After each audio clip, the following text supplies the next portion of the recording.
ৰাখি ঘণ্টা পাৰ হৈ গৈছে তথাপিও ৰুবেল ৰঙাক হত্যাকাৰীক কৰায়ত্ব কৰিব পৰা নাই। এইটো অসম পুলিচ বিভাগে বিফল হৈছে। গতিকে আমি সেইটোৱে বিচাৰোঁ, অতি সোনকালে হত্যাকাৰীক কৰায়ত্ব কৰিব লাগিব আৰু উচিত বিচাৰ হ'ব লাগে আৰু হাই প্ৰফাইল এনকোৱাৰী হ'ব লাগে আৰু হত্যাকাৰীক শাস্তি দিব লাগে আৰু তেখেতক ফাঁচি দিব লাগে। সেইটোৱে আমাৰ দাবী।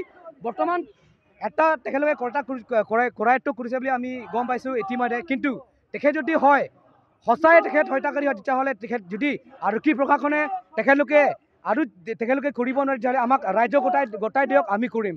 আমি নিজৰ মতে তেখেতলোকক আমাৰ অধিকাৰ আছে, আমি কৰিম। আৰু যদি তেখেতলোকে নিজৰ আইনীভাৱে কৰিব বিচাৰে তেতিয়াহ'লে লগত যিহেতু যিমান জড়িত আছে তেখেতলোকক অতি শীঘ্ৰে কৰায়ত্ব কৰিব লাগিব আৰু আইনমতে বিচাৰ কৰি ফাঁচি দিব লাগে। সেইটোৱে আমাৰ দাবী। যদি তেখেতলোকে অতি শীঘ্ৰে তেখেতলোকক যদি হত্যাকাৰীক কৰায়ত্ব নকৰে তেতিয়াহ'লে অনাগত দিনত ভয়ংকৰ পৰিস্থিতি হ'ব পাৰে। সেইটো কিন্তু অসম চৰকাৰে দায়িত্ব ল'ব লাগিব। সেইটোৱে আমাৰ দাবী। আৰু আমাৰ দাবী আৰু এটা আছে, আজি আমাৰ এই কাৰ্যসূচীত আমাৰ গোলাঘাট জিলাৰ আৰক্ষী উপায়ুক্ত মহোদয় আহি ইয়াত আমাক প্ৰতিশ্ৰুতি দিব লাগিব। সেইটো আমাৰ দাবী। চাৰিদিনৰ পাছত যোনদিনা হোৱা প্ৰশাসন কৰিবলৈ অফিচ ছাৰে কয় আৰু 3 দিন ডেট দে আমি উলিয়াই দিম মাৰ্ডাৰ কৰাটো, আৰু 2 দিন ডেট দে আমি মাৰ্ডাৰ কৰাটো উলিয়াই দিম কৈছে। অফিচ ছাৰে যদি মাৰ্ডাৰ কৰাটো উলিয়াই দিব পাৰে উলিয়াই দিয়ক, আমাক দেখুৱাই দিয়ক। যদি অফিচ ছাৰে ফাঁচি দিব নোৱাৰে আমাৰ পাব্লিকক দি দিয়ক। আমাৰ পাব্লিকে কি ডিছকাশ্যন ল'ব। আজি আমাক ন্যায় লাগিবই। যেতিয়ালৈকে আমি ন্যায় নাপাওঁ আমি ইয়ালৈকে নাযাওঁ। 1 মাহ বহিব হ'লে 1 মাহ বহিম। আমাক ন্যায় লাগিব। আজিলৈকে মাৰ্ডাৰ মানুহ উলিয়াই দিয়া নাই, কিয় উলিয়াই দিয়া নাই? 3 দিন, আজি কৈছে 3 দিন, কালি কৈছে 4 দিন। আজি আমি 4 দিনৰ প্ৰশাসন কৰা আজিলৈকে উলিয়াই দিয়া নাই। কেলে মাৰ্ডাৰ কৰা আজিলৈকে উলিয়াই দিয়ক, নহ'লে উলিয়াই দিছে যদি ফাঁচি দিয়ক। ফাঁচি দিব নোৱাৰে তেতিয়া আমাৰ পাব্লিকক দিয়ক। আমাৰ দাবী মানিব লাগিবই। ৰংহাঙৰ দৰে এজন উঠি অহা উদীয়মান যুৱক ৰাজনীতিবিদক আমি হেৰুৱাবলগীয়া হৈছে। তেখেত বিজনেছমেন আৰু ৰাজনীতিবিদ আছিল। এতিয়া আমি জনামতে তেখেত ভাৰতীয় যুৱ মৰ্চাৰ আমাৰ কাকচাং আঞ্চলিকৰ উচ্চপদস্থ বিষয়াও আছিল। কিন্তু আজি গোটেই পৰিঘটনাটোত আমি বিজেপিৰ ফালৰ পৰা কোনো ধৰণৰ প্ৰতিক্ৰিয়া এতিয়ালৈকে নাপালোঁ। আৰু আমি যি দাবী কৰি আছোঁ যে আমাক এটা CBI এনকুৱাৰী, ইনষ্টেণ্ট জাষ্টিচ যিটো ডিমাণ্ড কৰি থকা হৈছে, এইবোৰ বিষয়ত কিন্তু সম্পূৰ্ণৰূপে তেখেতসকল নিমাত। আৰু এইকাৰণে উচ্চপদস্থ আমি তদন্ত ইয়াত দাবী কৰিবলৈ বাধ্য হৈছোঁ, কিয়নো এইটো এটা সাধাৰণ ঘটনা নহয়, এটা পৰিকল্পিত হত্যাকাণ্ড বুলি স্বয়ং বোকাখাট থানাই সেইটো স্বীকৃতি দিছে। আৰু পৰিকল্পিত হত্যা মানে কেৱল এজন দুজন নহয়, তাত এটা লানি আছে যিসকল মানুহে হয়তো কিবা তাত কাৰবাৰত জড়িত হৈ আছে।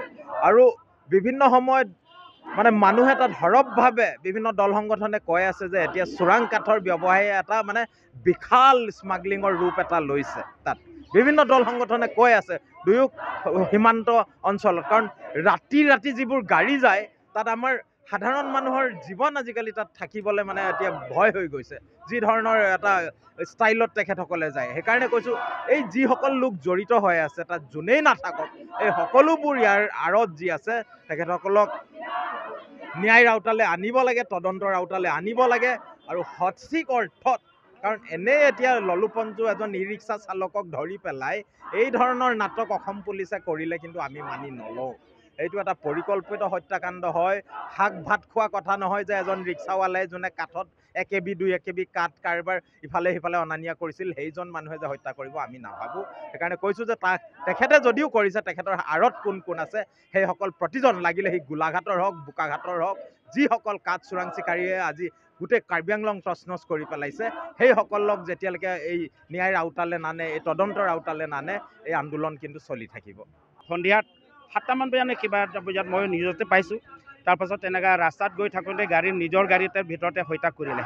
কোনে হত্যা কৰিলেতো আমিতো নাজানো, মইতো নাজানো। কিন্তু এজন মানুহৰ আটক হৈছে বুলি কৈছে, কিন্তু কিমান হয়তো এইটো মই হয়তো প্ৰমাণটো পোৱা নাই, হয় নহয়। আৰু কিহৰ কাৰণে হৈছে গোটেই ৰাইজে বিচাৰিছে যে আমাৰ ন্যায়টো লাগিব, ন্যায় তদন্ত লাগিব আৰু হত্যাকাৰী মানে এৰেষ্ট কৰিব লাগিব আৰু নিয়মতে বিচাৰ হ'ব লাগিব, বিচাৰটো পাব লাগিব। সেই কথাৰ কাৰণে ৰাইজে বিচাৰিছে।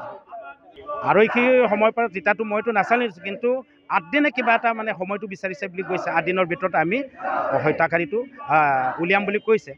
তাৰপাছতে আজিলৈকে আজি কিন্তু মই গম পাইছোঁ এতিয়া কাৰ্বি আংলঙৰ মেজিষ্ট্ৰেট হয় নে গোলাঘাট হয় অকণমান বোলে যিজন ৰয়েল ৰংহাঙৰ ঘৰত মেজিষ্ট্ৰেটে এতিয়া এনকুৱাৰীত গৈ আছে বুলি কৈছে। ইয়াত আহিলে মই গম পাম যে কাৰ্বি আংলঙৰ মেজিষ্ট্ৰেট পৰা গৈছে নে গোলাঘাট পৰা গৈছে। এইটো বৰ্তমান কিন্তু মেজিষ্ট্ৰেট এতিয়া এনকুৱাৰীত লৈ গৈছে বুলি কৈছে। যিজনে মোৰ বন্ধুৰ বাপু সিঙাৰ বুলি এখেতক ফোন মাৰিলে, এখেতে বোলে আমি মেজিষ্ট্ৰেট লৈ বোলে ৰয়েল ৰংহাঙৰ ঘৰত মানে তদন্তৰ কাৰণে গৈ আছে, তাতে আছে বোলে, আহি লগ পাম বুলি কৈছে। এতিয়া কিমান কৈছে তাতে তদন্ত কি হৈছে এইটো মই ক'ব পৰা নাই, আহিলে গম পাব। কিন্তু ৰাইজে মানে সেইটোৱে বিচাৰিছে যে মানে এইটো হত্যাকাৰী মানে নিয়মতে বিচাৰটো হ'ব লাগিব, নিয়মতে মানে এখেতৰ আদালত ৰাখিব লাগিব, বা যদিও হয় ফাঁচি দিয়া হ'লেও মানে ৰাইজে সেইটোৱে বিচাৰিছে যি কৰে মানে যিটো আইনৰ মতে চৰকাৰৰ যিটো নিয়মতে সেইটো কৰা মতে আমাৰ ন্যায়টো লাগে বুলি ৰাইজে মানে আপত্তি কৰিছে। প্ৰশ্ন উঠিছে, আমি গম পাওঁ যে তাত ইয়াত দুটা জিলা প্ৰশাসনৰ জড়িত আছে এনকুৱাৰীটোত। কাৰ্বি আংলং জিলা প্ৰশাসন প্লাছ আমাৰ বোকাহাট যিটো গোলাঘাট অন্তৰ্গত পৰে বোকাহাট প্ৰশাসন। কিন্তু আমি দেখি পাইছোঁ মাত্ৰ এটা যুৱকক তেওঁলোকে এৰেষ্ট কৰি পেলাই চালান কৰিছে। ইতিমধ্যে আমি গম পাইছোঁ হত্যাকাৰী এতিয়ালৈকে তেওঁলোকে ধৰিব পৰা নাই। চৰম দুৰ্ভাগ্যজনক কথা, আজি 9 দিন উকলি গ'ল। আমাৰ প্ৰশ্ন কিছুমান আছে। তেওঁলোকৰ অট'নমাছ কাউন্সিল এটা কাৰ্বি অট'নমাছ কাউন্সিল, তেওঁলোকে এই ক্ষেত্ৰত কিন্তু নিমাত বুলি আমি গম পাই আছোঁ এতিয়া বৰ্তমান। আৰু সেই যুৱকজন যিটো গম পাইছোঁ তেওঁ বিজেপিৰ কিবা যুৱ মৰ্চাৰ সম্পাদক হিচাপে আছিলে বিজেপি দলৰ পৰাও কিন্তু কোনো ধৰণৰ সহযোগিতা মই দেখা নাই। আৰু কাৰ্বি আংলং জিলা প্ৰশাসনক কিন্তু একেবাৰেই তেওঁলোকৰ নিষ্ক্ৰিয় ভূমিকা এটা দেখি পাই আছোঁ আৰু অট'নমাছ কাউন্সিলৰ। গতিকে আমাৰ প্ৰশ্ন উদয় হৈছে এই হত্যাকাণ্ডত মানে কি কাৰণবশতঃ তেওঁলোকে মন অৱলম্বন কৰি আছে। আৰু একচুৱেলি যিটো ব্যৱসায় আৰম্ভ হৈছিলে সেই ব্যৱসায়টোত আমি এতিয়া গম পাইছোঁ সেই গুটিবাৰী কাকচাং অঞ্চলত এটা ফৰেষ্টৰৰ অফিচো আছে। তেওঁলোকে তাত থকা স্বত্বেও এটা ৰমৰমীয়া ব্যৱসায় এটা চলি আছিলে, তাক ৰোধ কৰা কিয় নহ'ল? আজি সেই ৰোধ কৰা নোহোৱাৰ ফলত আজি এটা যুৱকৰ আমি প্ৰাণ হেৰুৱাবলগীয়া হ'ল। আৰু এনেকুৱা ধৰণৰ পৰিকল্পনিতভাৱে তাক মাৰ্ডাৰ কৰা হৈছে, সেই মাৰ্ডাৰটো আপুনি ভাবিব নোৱাৰে। সেইখিনি মানুহৰ মাজত মানে এটা আতংক সৃষ্টি হৈছে, মানুহে ঘৰৰ পৰা ওলাবৰ কাৰণে এটা ভয় এটা সৃষ্টি হৈ গৈছে। গতিকে আমি দুয়োটা জিলা প্ৰশাসনক কাৰ্বি আংলং আৰু গোলাঘাট জিলা প্ৰশাসনক অনুৰোধ জনাইছোঁ, দাবী জনাইছোঁ যে অতি শীঘ্ৰে হত্যাকাৰীক এৰেষ্ট কৰাৰ ব্যৱস্থা কৰিব লাগে, CBI তদন্তৰ ব্যৱস্থা কৰিব লাগে। আপোনালোকে আমি যি ধৰণে ইয়াত মানে তদন্ত হ'ব লাগিছিলে তেনেধৰণৰ কিন্তু তদন্ত আমি দেখি পোৱা নাই। গতিকে অকল মানুহ উঠাই আনিলে, তাক সোধপোছ কৰি ল'লেই এই মাৰ্ডাৰ যিটো মিষ্ট্ৰি, এটা মাৰ্ডাৰ মিষ্ট্ৰিটো মানে ছাকচেছ নহ'ব বুলি মই ভাবিছোঁ। গতিকে আমি দাবী জনাইছোঁ, আমি ওচৰৰ যি দুয়োটা এটা বৰ্ডাৰ এৰিয়া হয়, দুয়ো অঞ্চলৰ মানুহ, আমি দুয়োটা ডিষ্ট্ৰিক্টৰ মানুহ আমি সমূহীয়াকৈ এটা বৃহৎ এটা আন্দোলন গঢ়ি তুলিম বুলি আপোনালোকক মানে জনাই দিছোঁ। We should obviously bring everyone to justice. That's why we are waiting for whatever the police is going to say. At the moment, we can't say anything right now, no? But what we want is that those who are involved, we want each and every one of them to be gathered, and we want justice or something or anything else that is going to happen, okay?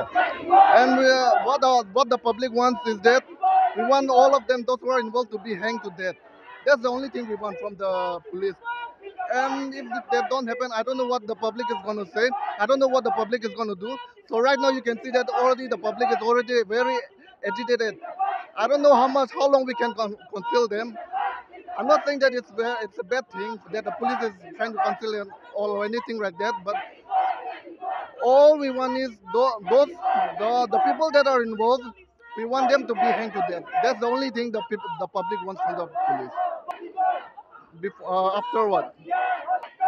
After this step, if the police can't do anything, I don't know how long the public is going to stay silent. Because first the police said 3 days. After that we extended to 3 days again. But now as you can see the condition right now, they are already very angry today. And the public is saying that today, by any means, we want justice. Only that. We want the people that are involved to be, we want all the people that are involved to be, we want them today. I can't say bad about the police. They are trying very hard, but still then, they already promised us for 3 days. They told us to wait for 3 days, and we are already waiting for 3 days. But now today, already 3 days is already done. And they said that they will get the culprit by today. But as you can see the condition, they are not saying anything. They are already only inside, and they are not giving any news. And we are already very angry right now.